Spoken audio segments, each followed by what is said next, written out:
Pastor Wesley, I understand that you've written a new book, Everybody Deserves a Good Funeral. So can you tell me why you decided to write this book? I wanted to write a resource that will help people in the face of this deep, dark, difficult subject and deep, dark time in people's lives that will be helpful. And what makes a good funeral?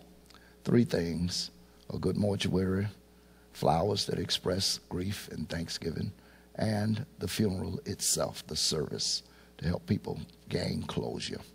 And in the book you write about you've conducted so many funerals, and you've seen some go wrong, some go right. So you decided to write this book to kind of give people a map on planning a funeral.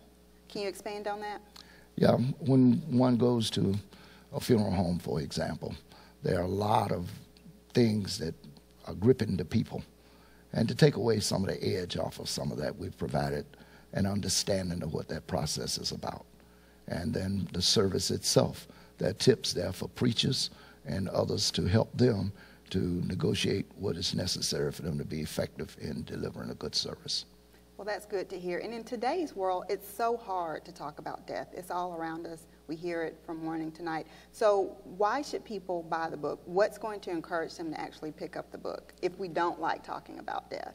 Well, maybe it'd be helpful to read it because it's not morbid, it is factual, it is informative, and it will provide a deep, lasting resource for people. And once they sit down and read it from beginning to end, what do you hope they walk away with after reading it? With a knowledge of what the universality of death, with an understanding of afterlife from various perspectives, in particular the Christian, and then what would be a territorial map to understand the process of grief and recovery. And what's one process of grief that you hope that people understand in reading this book? Often people are confused because emotions do not fit in nice, neat categories. They all run together. But if you understand where they are going, then it can help you to understand that you're not losing your mind when you're faced with that. And I love hearing that. And one of the other things that I love in your book is that you cite that we've done things for so long, for tradition, and now it's time to change things. And changing after doing it for so long is hard. But you walk us through a process telling us this may be good, this may be bad. Can you expand on why you decided to do that? Yes, because many traditions are started for wrong reasons. Many funeral traditions come out of other cultures. And there has been a blending now of the American culture and Christianity. And those two powerful forces have changed the way we should view things. And when we know better, we should do better. Well, I'm sure everybody will do better. And now that you put the last period in your book, how do you feel after you've accomplished and written this book on how to have a good funeral?